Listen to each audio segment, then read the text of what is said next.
আমার ভিডিওতে তোমাকে ওয়েলকাম। চায়ের সাথে এই ঘরে বানানো মাট্টি খেয়ে দেখো, বিস্কুট ভুলে যাবে। এখানে আমি বাটি মেপে 1 বাটি আটা 1 বাটি ময়দা নিয়ে নিচ্ছি। তাতে পরিমাণ মতো নুন, মেথি, কালো জিরে, গোলমরিচ, মেথি মতলব কস্তুরি মেথি, গোলমরিচ এখানে গুঁড়িয়ে নিচ্ছি। আধ গুঁড়ো করে গোলমরিচগুলো দেব।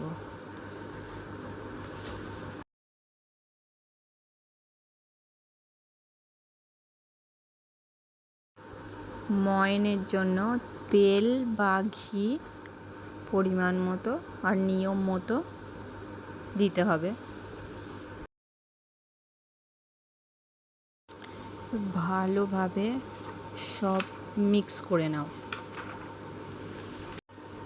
মিক্স করে শক্ত একটা ডো বানাতে হবে।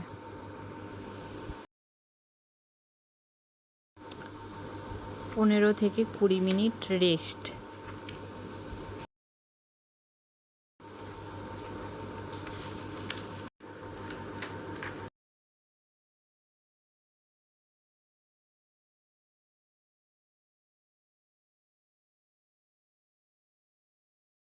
পনেরো মিনিট হয়ে গেছে।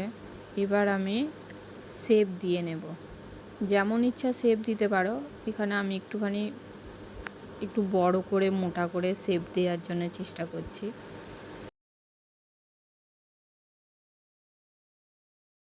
গোল গোল করে বানিয়ে নাও। ছোট ছোট গোল গোলও বানানো যায়। আর ধিমি আঁচে ধীরে ধীরে ভাজতে হবে ডো বা তেলের মধ্যে।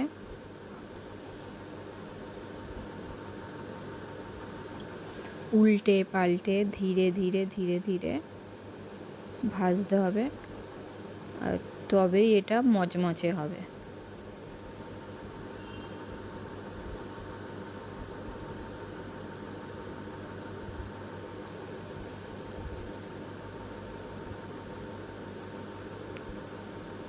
এইভাবে আমি সব কটা মাট্টিগুলো ভেজে নেব।